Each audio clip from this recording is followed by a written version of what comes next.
Hello to everybody, and thank you for joining us on this Rebuilding Enterprise IT webinar. My name is Neil Thorrington, and I am the Managing Director here at Vanson Bourne.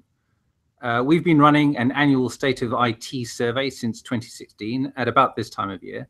That piece of research measures trends in IT strategy and IT buying. And on today's webinar, I'll be exploring some of the key findings from that research with Jimmy Mortimer, who's a research consultant with us here at Vanson Bourne, and also with Bob Tarzi, a freelance analyst and IT writer, and Alan Edwards, a marketing consultant, both of whom we've had a long-standing relationship with. And I'm delighted to welcome them onto the webinar. We'll come to introductions in a moment, but before we do that, just a few things on the state of the IT research on which this webinar is based. The state of IT research is based on 300 online interviews of IT decision makers, both in the UK and in the United States, 100 in the UK and around 200 in the US.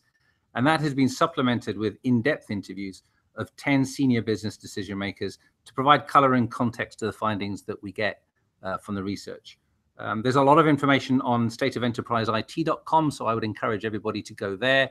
There's a white paper, there's an interesting quiz, there's some other findings, and there's some historical stuff as well that I think you'll find very useful.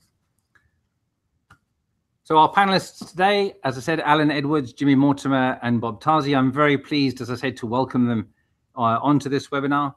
I have been myself been in market research for about 20 years. Before that, I was in IT, working both with vendors and in enterprise IT. So for me, this is a particularly interesting piece of research because it's good to see how things have evolved since I was in IT and fighting some of the fights that I used to have to fight, and just seeing how things have moved on in the last couple of decades and how those have been facilitated by developments in various areas.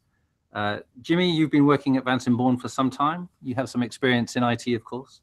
Yes, so I've been in the market research industry for around 12 years, and half of that time with Vanson Bourne. And it's probably also worth mentioning that I was the project manager for this project that we're discussing. And then Alan, over to you. You're a freelance marketeer, a marketing consultant rather. I mean, how would you describe yourself to people listening? Yeah, that's great. Thanks, Neil, and thanks for inviting me to participate. Yeah, so I've had a fairly lengthy career, probably longer than I care to think about, as a B2B marketeer, and leading the global marketing function for some quite large brands. All in the technology industry, so my whole career has been in the technology industry. During that time, I've been a client of Vanson Bourne on a number of occasions and valued the work that we've done together. And then about 3 years ago, 3 years ago, I stepped aside and set up my own business as a marketing consultant. And I've been working as a consultant with a range of companies since that time. Part of the reason for change for me was that having been a B2B marketer for some time, became somewhat disillusioned actually with the role of the marketer in B2B, and set about trying to do that differently or approach it differently through my consulting work. So far, so good. We'll see how it continues to go. But yeah, I've been doing this for quite some time. Thank you, Alan. And then over to you, Bob. Yeah, thanks, Jimmy, and thanks, Alan. Sorry, Neil, for inviting me along to talk at the event today. So my name is Bob Tarzi. I've been 32 years in the IT industry. The first half of that time I spent working for US vendors in both technology and sales roles, and particularly managing channel sales for a lot of that time. And then about 16 years ago, I joined a UK-based analyst firm called QuoCirca, a complete change of role for me, which is very interesting, and spent 16 years working for QuoCirca. QuoCirca is closing down now due to the retirement of its founder, so I decided to take that opportunity to become a freelance analyst, an IT writer, and I work for various analyst companies, recently been working for Ovum, working for a new iteration of QuoCirca, and also maintaining writing contracts with Incisive Media, CRN, Computer Weekly, and so on. So that's me. Thank you. Excellent. Thank you, Bob. And great to have you all on board. Before we move into some of the research topics specifically, I'd like to ask each of you if there's anything in particular from the research that pops out, any particular highlights, themes that you would look to be developing over the next hour or so. Bob, can we stay with you on that? Yeah, sure. I mean, I think the broad theme coming out of the research that Vance and Bourne has picked up and chosen to focus on in its white paper and in what we'll see in the presentation today is the degree to which IT decision making and IT spending happens outside the IT department. And looking at the research that Vance and Bourne did last year compared to what it's done this year, they detected a reassertion of control to some extent by IT departments. I think it'd be interesting to look at some of the explanations we come up with that, but we'll hold fire on that at the moment. What we're really talking about is the degree to which shadow IT exists, and by shadow IT, I'm sure many of the audience will know, we mean the operation of IT assets outside the direct remit of the IT department. And that's not a new thing, but it has, of course, increased a lot in recent times with the uptake of cloud computing. So it'll be interesting to see what we think the reasons are for perhaps a slight remission of shadow IT. Mm. Thank you, Bob. Shadow IT, definitely something that we've been following quite closely here at Vance and Bourne. Alan, what are your views? Yes, Neil. On a similar vein, actually, to Bob's comments, and entirely coincidentally, a client I'm working with at the moment, I was speaking to earlier this week, not about this subject as it happens, but in the area of the role that IT was having in some particular decisions that they were making, and we got on to discuss this kind of shift that's been happening sort of backwards and forwards between the role that IT has been playing in the purchasing decision process for IT.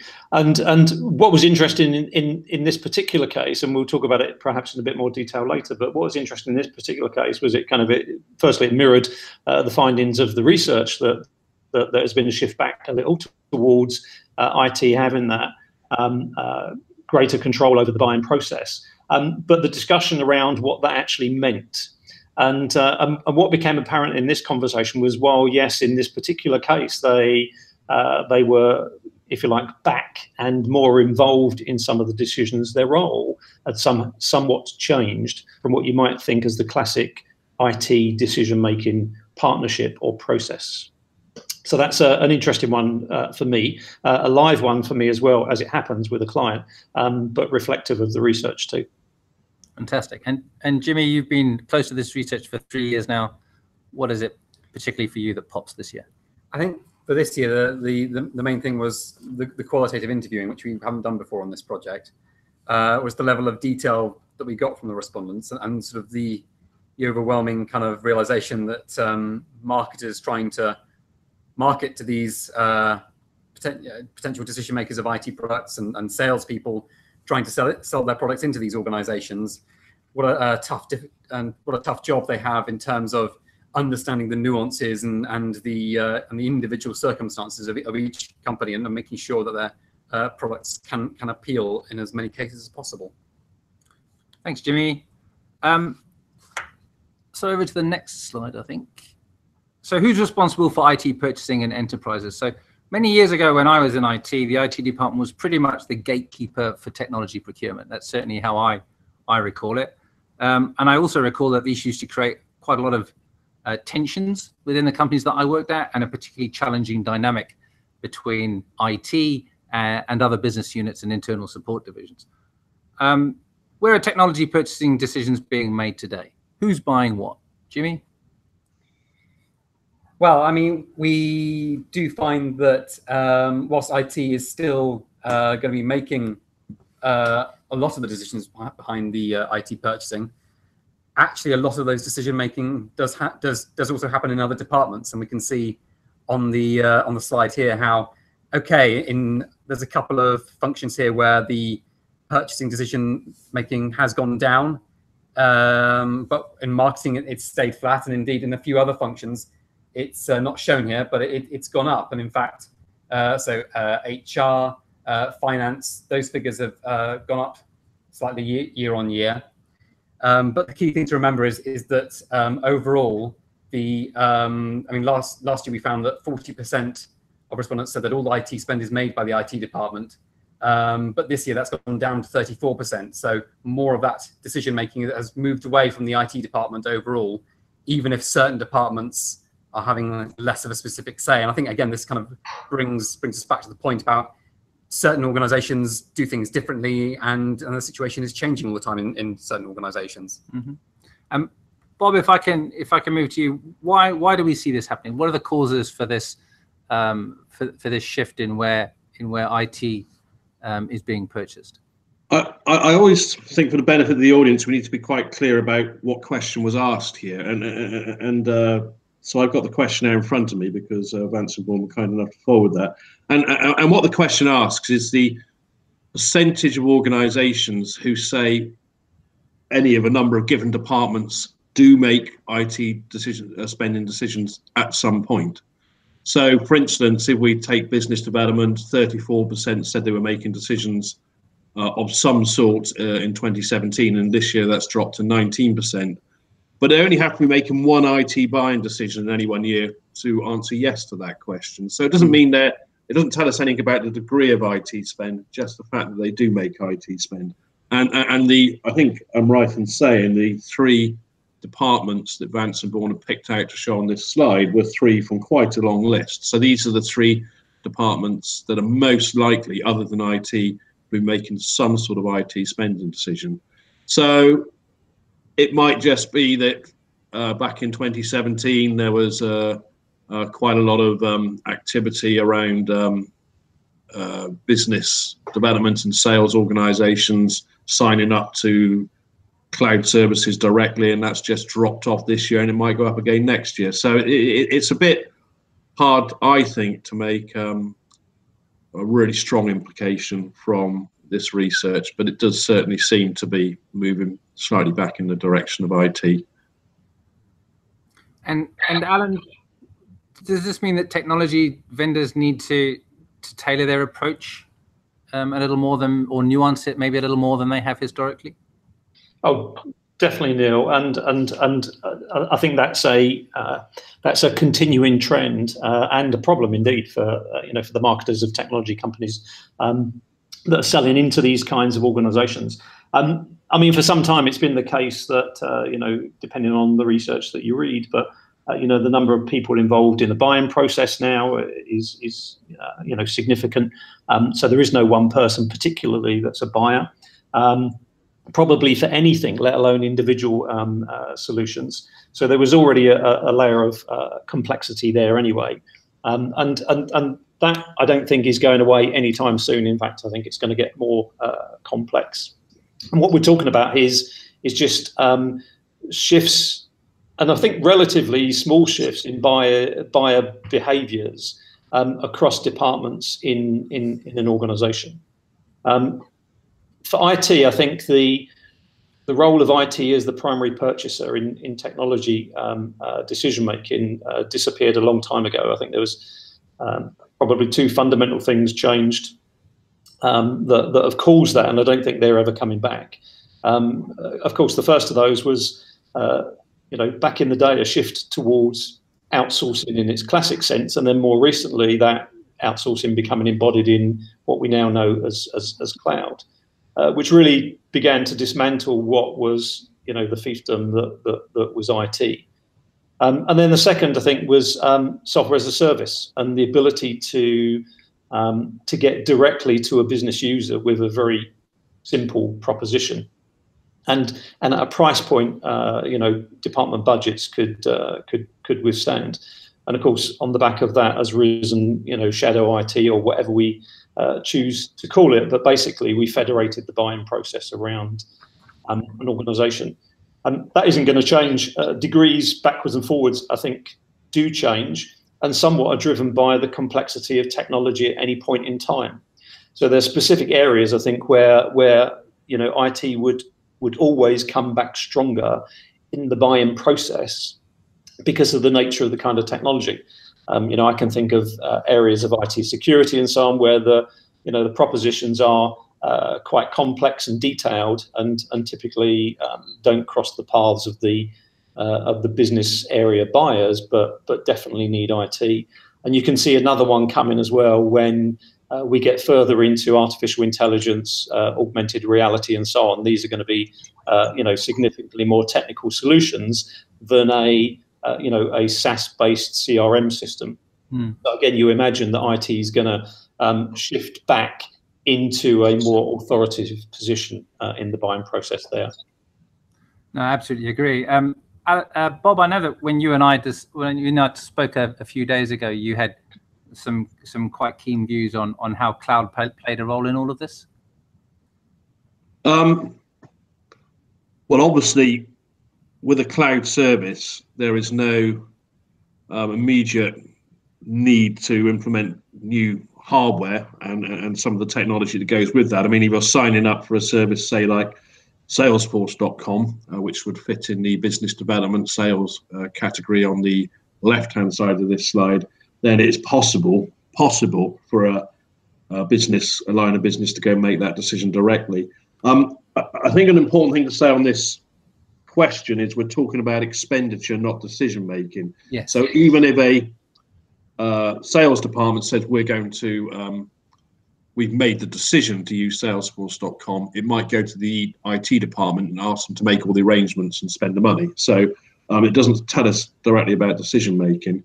And of course, even if a sales department makes the decision to use a cloud service like that, then of course it's not free of technology implications. As Alan just alluded to, one of the things you have to wrap around any cloud service is particularly data protection technology, and we know there's been an increase in requirement for that in the last year with the rollout of GDPR, the EU regulation on data protection. So I don't think any line of business, regardless of its want to be independent, can remain completely independent of IT.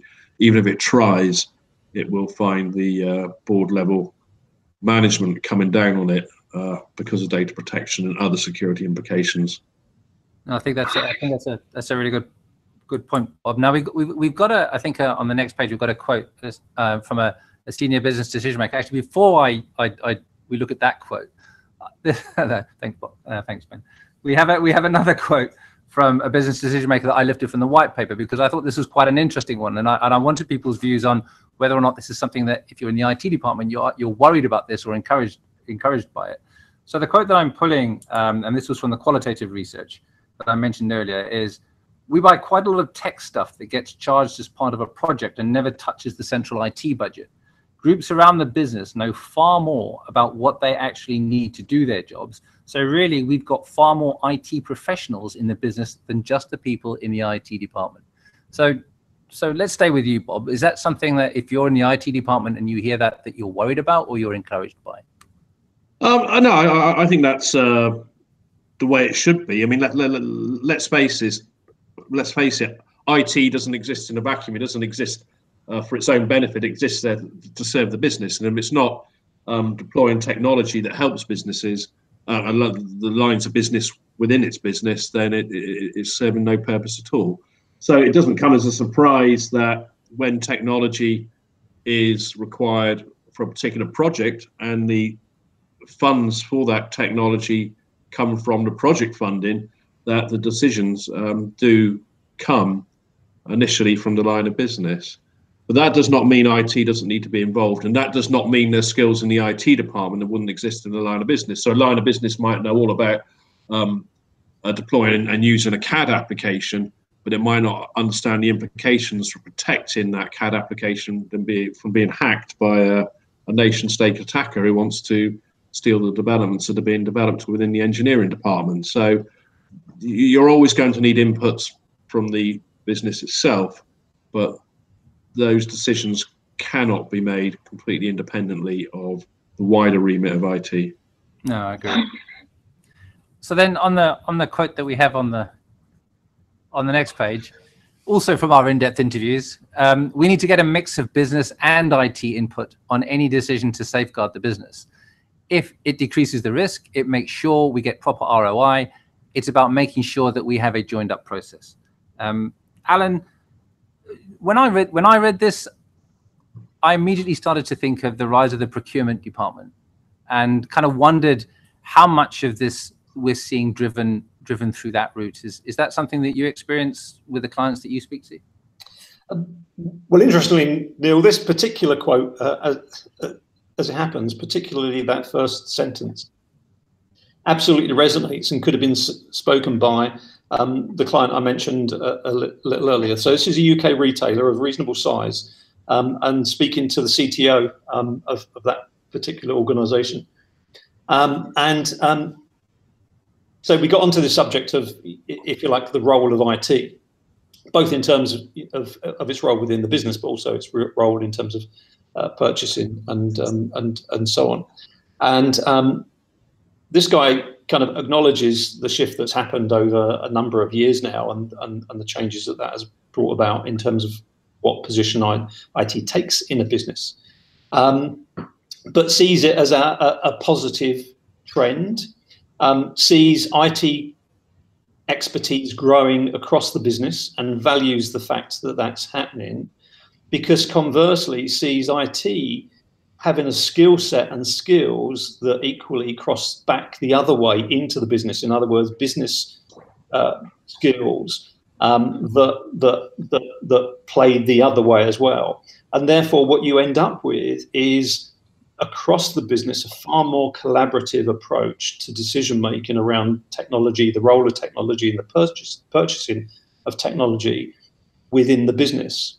And one of the things that he sees for his particular business, one of the things that he sees has helped to drive that and has come from IT is the idea of agile methodologies to work in. So in IT, that's been something that the IT department, almost in isolation in the past, has adopted out of necessity to deliver their technology projects. But of course, as we know, has become far more a business method to include and involve others right around the business in that process of decision making, deployment, and value driving from the projects that they undertake.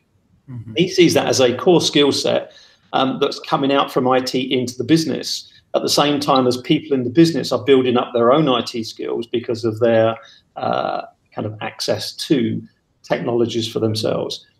And all of that he sees as positive towards the future, and a much more balanced cross-business approach that goes on to the second sentence here, which then ultimately then decreases risk and more importantly delivers a proper substantiated ROI. And then, Bob, do you agree? Is that your perspective from the people that you speak to? Do you see any downsides to this, any risks to this? What risks to the mix of business and IT input to decisions? And the more agile way of working that Alan was referring to. I think the way IT has been delivered these days lends itself to agility, and agility is always going to be a good thing in business, whether it's IT or any other aspect of the business, because businesses have to adapt. I once heard, I'll be careful not to use any company names here, but the concept of deploying a major ERP system is pouring concrete into your business. Well, that's not very agile. So I think, yeah, agility is a good thing. Yeah. I do recall from my days in IT that, I agree with both you and Bob and with Alan that agility is a good thing. And, in today's world, businesses need to be increasingly agile, and IT needs to be increasingly agile in order to support that. But one of the reasons why it was always difficult when I was in IT for IT to be agile was because they had a responsibility to keep the lights on. There was always this kind of bimodal requirement on IT, and one of those modes was to ensure reliability, to ensure that things were done in a controlled and managed way, and that sometimes doesn't lend itself to agility. Yeah, but you can outsource that now, can't you? Yeah, yeah, that's true. That's true. That's gone. That goes to the to whoever the provider is. Bearing in mind many businesses now outsource, whether into the cloud or otherwise, but that burden has been passed on to the provider, the hosting provider, the managed service provider. It's certainly true, particularly for a lot of smaller businesses, that the reason they've turned to cloud services is because they're more reliable and they're more secure than they're able to provide in-house. Yes, absolutely, and I think that's why we've called this paper "Rebuilding Enterprise IT," because almost by stealth, IT is having to redefine itself now. Yes. So on our next slide, so this looks at the IT purchasing decision from a slightly different perspective. So previously we were looking at how IT purchasing decisions might be spread throughout an organization, and what we're seeing here is a trend towards almost anybody within an organization being able to access and procure some level of technology to support whatever it is that their department does, whatever it is that their business line is engaged in. How do you see this playing out, Jimmy? What's the context for this kind of trend that we're seeing? So what we can see here is essentially we've got if you look at the bottom row of stats, you can see that there's been an increase from last year to this year in terms of the more junior respondent types being a bit more likely to have a say in the buying decisions. Okay, these aren't huge numbers in total terms, but you can see the change from year on year. I mean, some of the figures have nearly doubled or even tripled in some cases. And then you look at the top row. There's been a little bit of shuffling about, but essentially, broadly speaking, the percentages for the more senior decision makers are the same. And I think this is potentially part of what we kind of alluded to earlier about the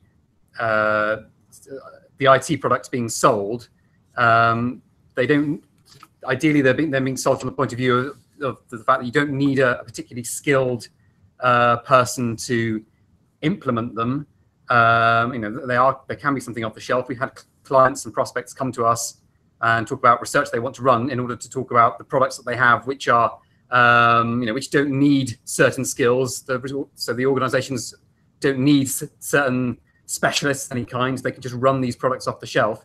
I think maybe this is a reflection of that, the fact that you're able for some of these products to sell them and to have them used by more junior organization members.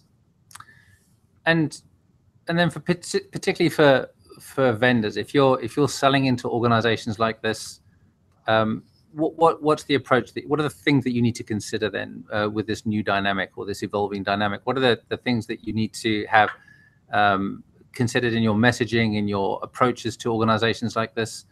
Alan, do you see vendors responding to these kinds of trends in the way that we might expect them to? Generally speaking, it's probably fair to say I don't think they respond particularly well. I think this is where the marketers start to find it becomes really difficult, because really, I mean, we're talking now about audiences, segmentation, and so on. And I think B2B marketing generally has never done a great job of being particularly good at that. Partly because B2B marketers have never really done a great job of rigorously, collecting, segmenting, and enriching data about their markets, not in the way that a consumer business would do. So I think they're finding it quite difficult, because it becomes almost sort of micro-segmentation in many respects. And I think one of the things behind it is that, with business nowadays, particularly in some certain sectors, I wouldn't say this applies to all industry sectors, but I think it applies to many, with the kind of growing access to easy technologies, as we've already kind of talked about, and therefore the ability to kind of federate the buying of that around an organization. I think there's also a growth in ranges of specialisms, because the applications of those technologies into a business to deliver value becomes somewhat specialized. So, for example, in my own field of marketing, the rise of what supposed to be called digital marketers, and then strands of digital marketing. There are particular specialisms inside a field. And this is true right across business. I think there's particular specialisms going on everywhere across a business. The deployment of bots, the deployment of early artificial intelligence, and so on. These are brand new technologies, brand new skills, and I think they're particularly coming from younger people are the exponents of these kind of technologies inside a business, and therefore by default they are junior just by their tenure and experience. But nonetheless, these are the people that are growing up with this technology and bringing this technology to bear. And so decision making is coming down to them. They are getting involved, if not making some of the decisions, because it happens to be their specialist field. So I think it's this rise of let's call them micro specialisms that are frequently embodied in younger people and therefore likely to be more junior in their tenure, who are now involved in this kind of buying process. But also they are really complicating the field for the vendor marketers who are trying to understand them and reach them with propositions and messaging and so on and so forth. And so just to stay with you for a second on that one, Alan. So the field is complicated for the vendors. They have to deal with all these digital natives that are finding their way into the workplace and bringing these micro specialisms with them. How do they go about ensuring that their messages resonate with these guys? Well, I think this is why they've been finding it a problem, and I don't think this is a new thing, Neil. I think this has been becoming an increasing problem now for a number of years, but it's accelerating because of some of these factors, I think. But of course, it's like most marketing. It kind of starts with the market and a deep understanding of your buyers. And the value that they might derive from your product. That presumes you know who the buyers are, how to find them, and you know enough about them. Of course, there's two places that comes from, probably working in tandem somehow. One is research and the other is data. To this day, I still don't know that enough B2B companies spend enough money or their budget on research, and certainly not enough budget and resources on data and data management and data analysis compared to their B2C counterparts. No, unless and until they do, it's hard really to find your targets and be as relevant as possible to them. Thanks, Alan. And Bob, does this resonate with your experience? Is this the view that you're seeing? Can I just comment on this, on the research itself, this particular slide? Yes, of course. A second. I think there's two things. On the top line, clearly there's not much change in department heads getting involved. But looking at the actual question was asked, to be clear, it's not just owners that are the top left box, but it's the most senior level management in an organisation, because the actual option offer was owners, co-owners, partners, CEOs, and everything. So that's just an abbreviation. So the second box in the middle on the top is the board that would sit below them. So the interesting thing there is it seems there's been a bit of a grab back of power by owners, perhaps as budgets get a bit tighter and they want to be more closely involved with IT buying decisions. On the bottom line, of course, we don't know what decisions these more junior workers are making. They might just be going out and buying print cartridges or something like that. But let's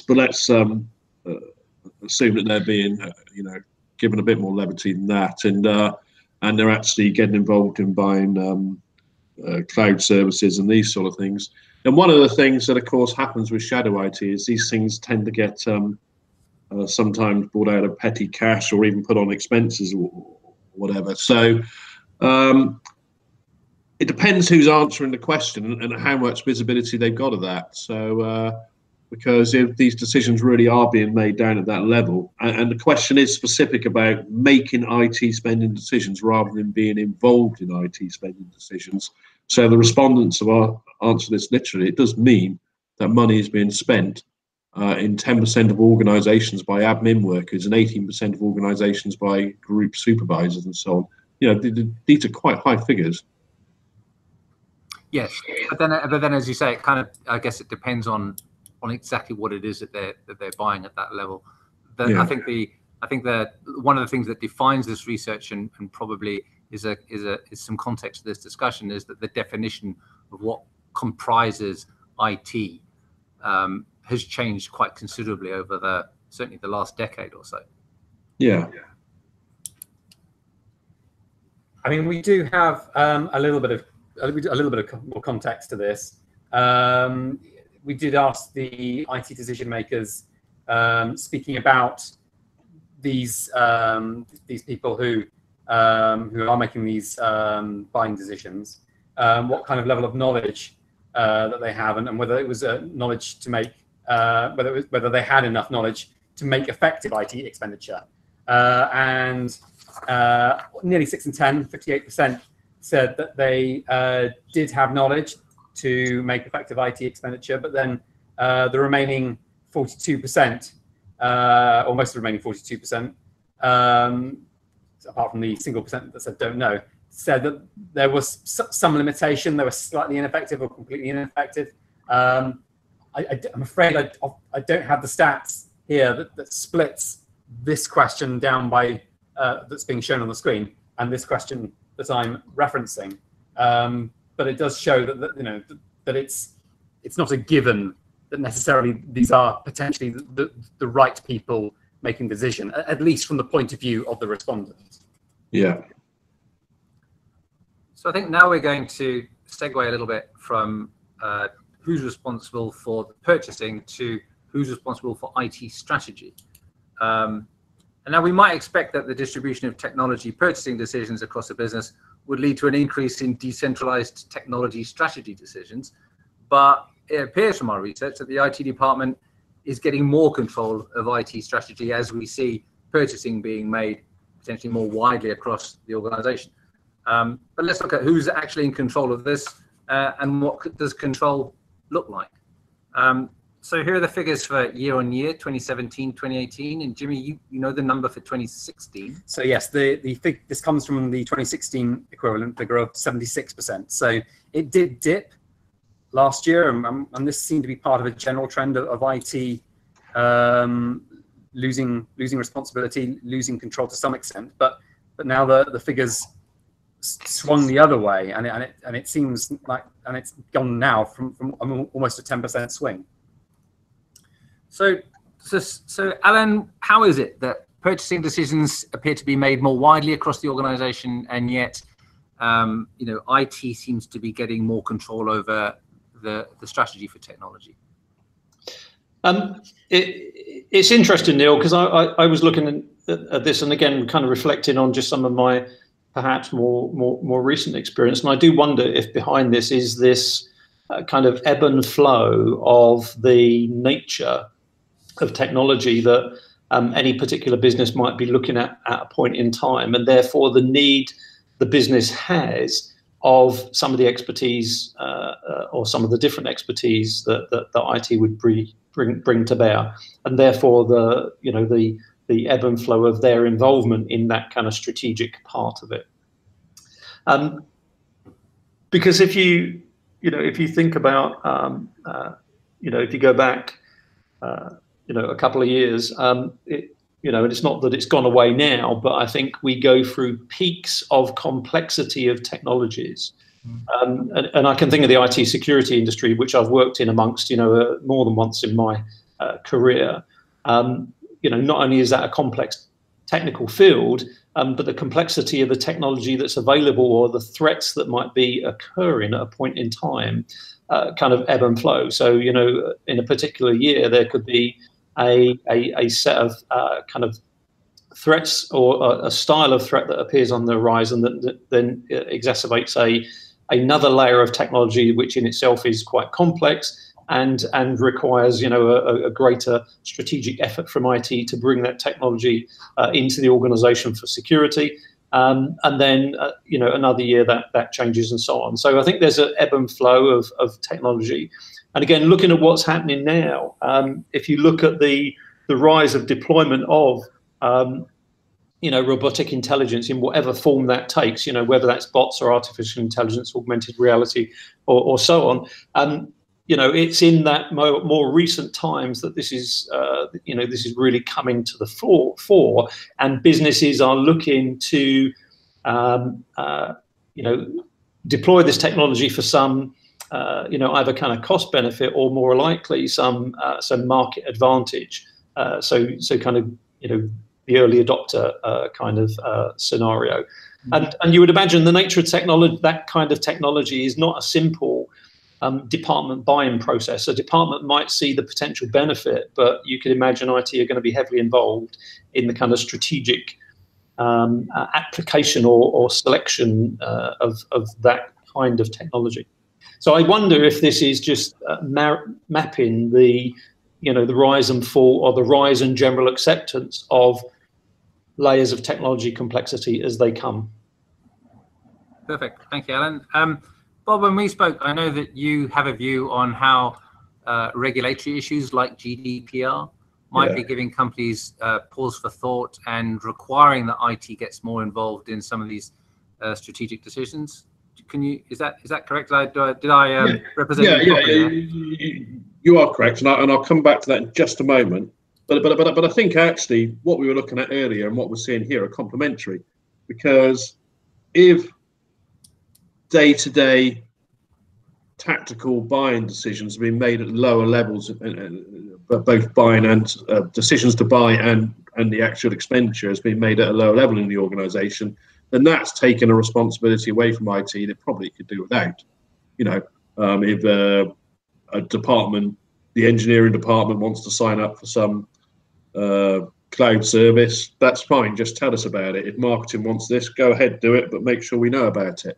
And so those decisions being made and the expenditure being and the spending responsibility being made at lower levels, both departmentally or outside of IT, and at lower levels amongst personnel, frees IT to focus on what it should be doing, which is strategy.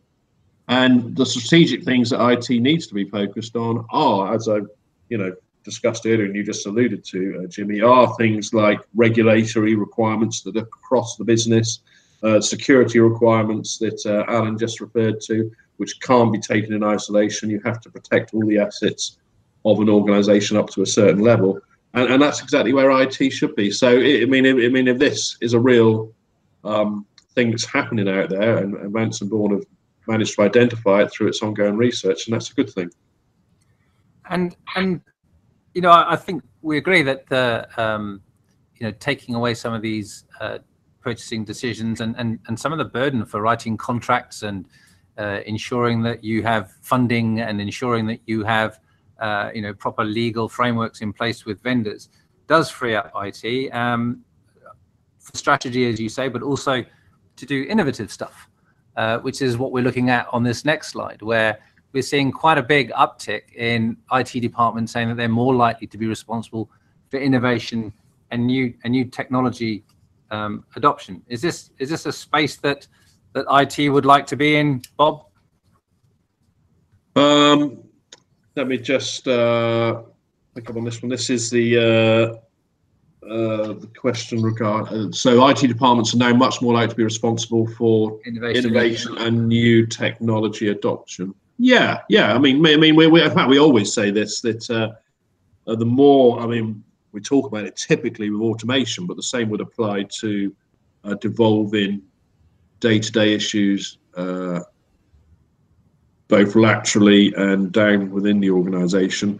It frees IT up, and so you've got more automation, you've got more day-to-day decisions being made elsewhere, more day-to-day responsibility being taken for functional applications elsewhere. Then IT is free to focus on innovation. Innovation is not just about coming up with new technology, but you have to have innovation in these other areas about how to control the use of IT across the organisation, how to have unified reporting on the security of data and things like this. So that's innovation as well.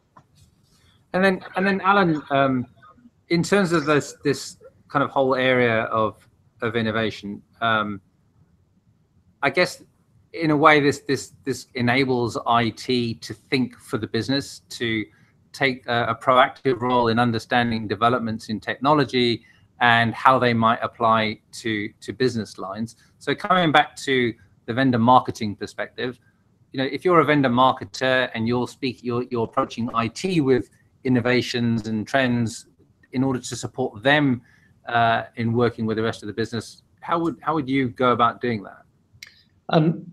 It's a good question, Joe. And I think you could, if you're the vendor marketer looking at this, you'd probably get to this slide and breathe a sigh of relief and say, thank goodness, it's back to what I know.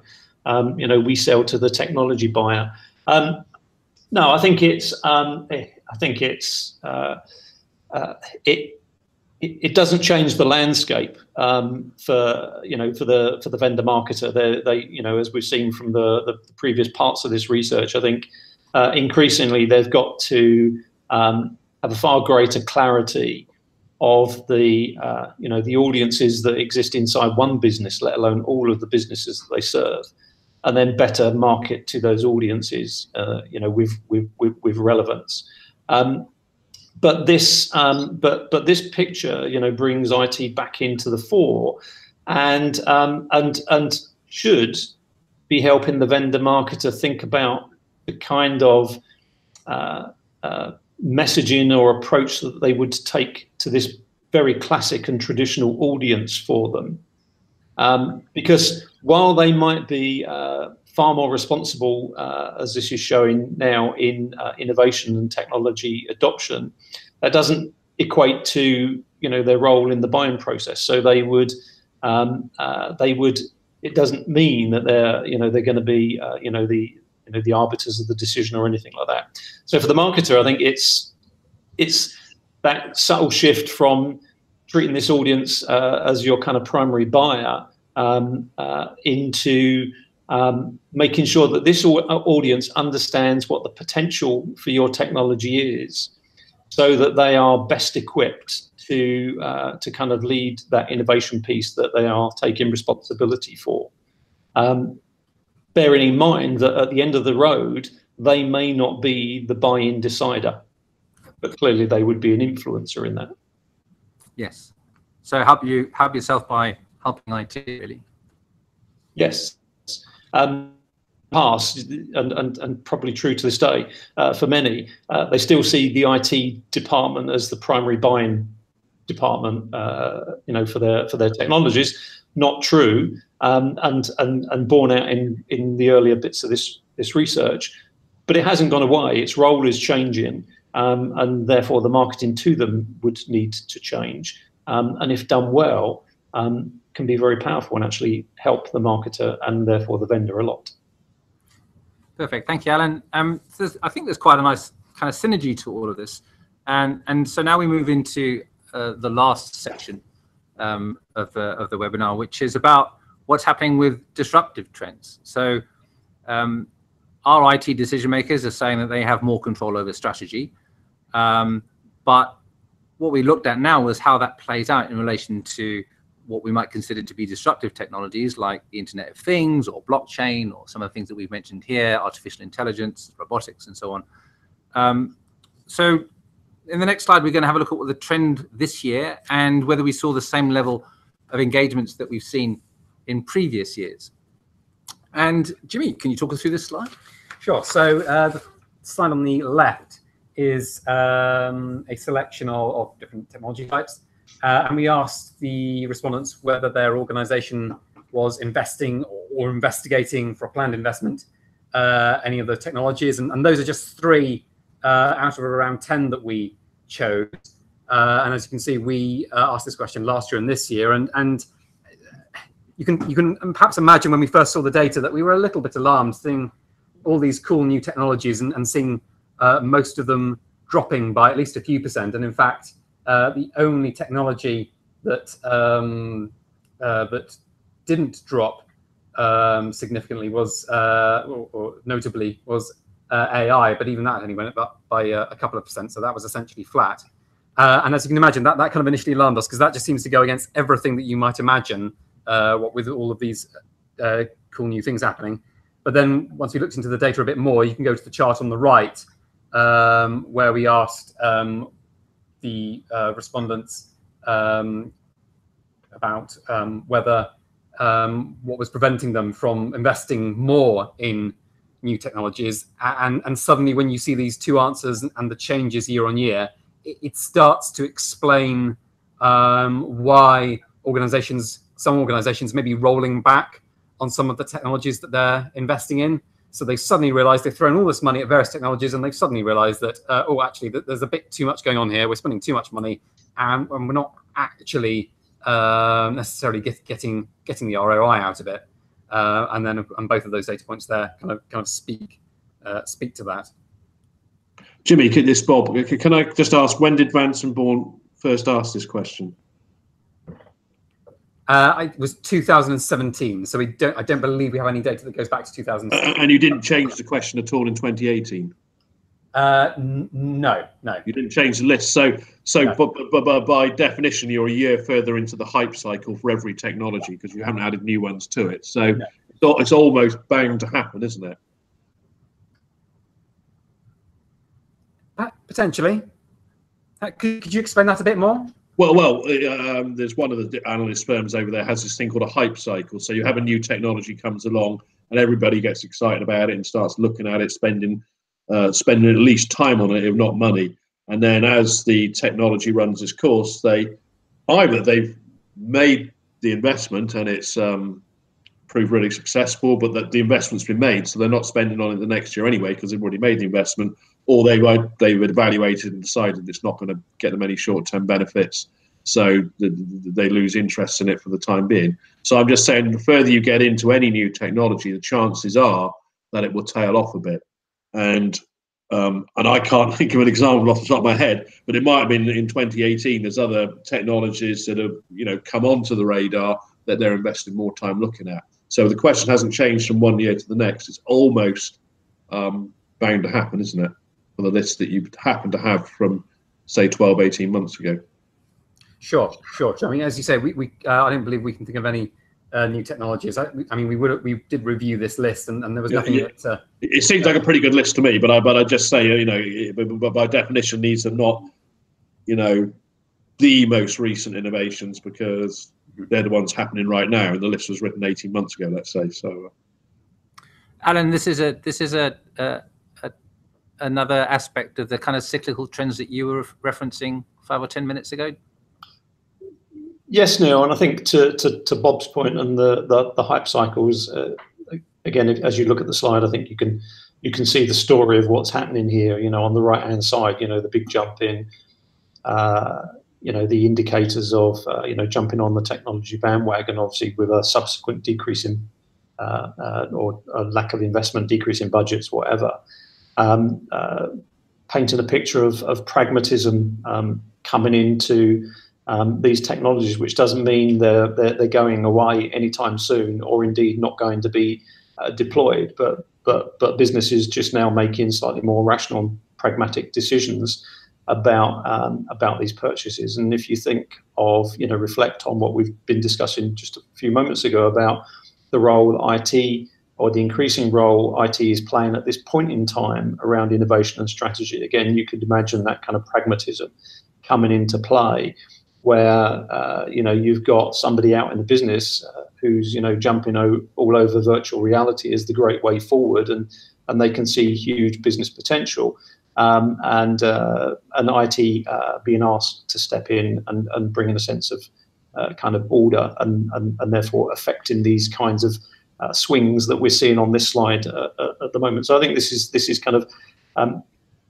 perhaps the start of normality settling in against these particular set of technologies that you've highlighted here.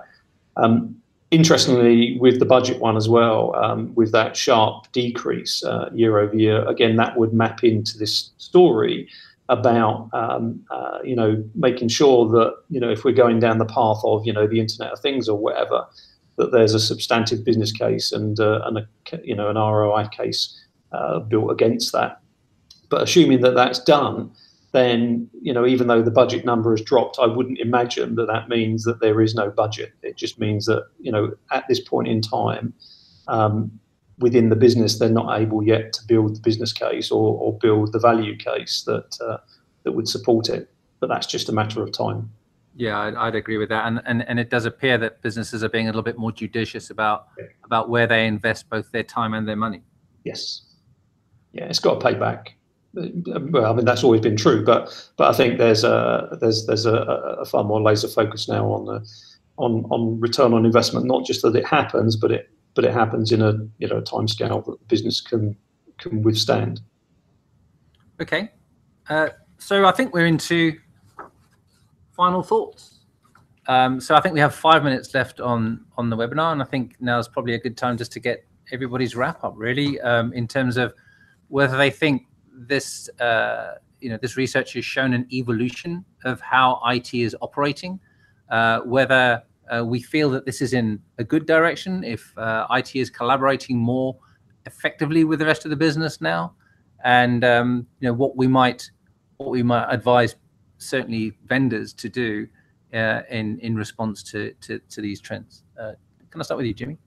Yeah, sure. So, I mean, just to go back to the qualitative interviewing, which I found really interesting, if you hadn't already guessed, because I keep bringing it up. But the overwhelming impression that we got from reading the interviews again and again was the fact that there is, for the most part, there is absolute cooperation between non-IT and IT functions. You know, maybe it's a jumping to conclusions a little bit, but you know, we've sort of got used to maybe the idea of a decade ago whereby IT and non-IT are kind of at each other's throats, one asking for the impossible and the other saying that that would be too expensive. But in fact, there's been a lot of evidence in our interviewing to show that there is great cooperation, there's great understanding of the difficulties on both sides and the needs of both sides. And yet what really comes out of these interviews in addition is the fact of how each individual organization does have its own issues, internal politics. You know, we had one respondent who was talking about how their company had merged with another company, and as a result they had two different central systems, of which one was excellent and not very popular, and the other was not so good and extremely popular. So you did have that kind of feeling of everyone not really thinking along the same lines, and to think that marketers and salespeople trying to sell these products into these organizations are going to drop in to these organizations and really struggle to understand the subtleties of what's going on. So, I mean, I think marketers and vendors have to bear this in mind when they're marketing and selling to these organizations, that there's so much detritus from legacy issues that they've got a tough challenge on their hands. Thank you, Jimmy. And Bob, some final thoughts from you? Yeah, just to say, I mean, I think there's a trend observed in this research as you go from 2017 to 2018, but I think these things are cyclic, and nobody can assume that the IT role in buying decisions is going to, you know, continue on a linear increase. As spending tightens, there might be more pressure on IT control, what lines of business are up to. There might be major I think GDPR is a global thing, because you know the influence of what happens in Europe is so great globally. So there can be initiatives like that require cross-business controls, and then for a while, you know, there's less of that. Maybe budgets are freer, businesses are looking to be more agile, so more power gets devolved down to lines of business and lower job roles within the organisation, and then suddenly something will happen and they go back up again. So I think those selling IT into business have to try and ride those cycles and understand where they're going. And then, thank you, Bob, and Alan. Yeah, thanks, Neil. I guess reflections from the perspective of a marketer and what it means to vendor marketers. It's interesting, this is about the role of IT, yet we probably have spent half the time not talking about IT, but talking about others. And I think that really embodies where we are, in fact, where we've been for some time, but I just think it reinforces where we are, that technology decision-making is now federated across the business, but ebbs and flows on the types of technology that are being deployed or considered at a point in time. It also reinforces the sharpening of the business case again, and how important it is to a business when thinking about new technology purchases. And of course, for the marketer, that means it's more complex. And I still, to this day, think that B2B marketers aren't adapting as well as they could be towards this complexity to make themselves relevant and appropriate to this more complex buying landscape. And I think the causes of that are, as we said earlier in the call, twofold. I think B2B marketers don't do enough research, and they don't invest enough in data, both of which are big parts of the mix for a consumer marketer. And I think they need to learn, and on the back of that learning could then better service some of these nuances that research like this highlights throughout the years as it changes. Thank you, Alan. And so that's it, I think. Thank you, everybody, for your thoughts. Quick wrap up from me.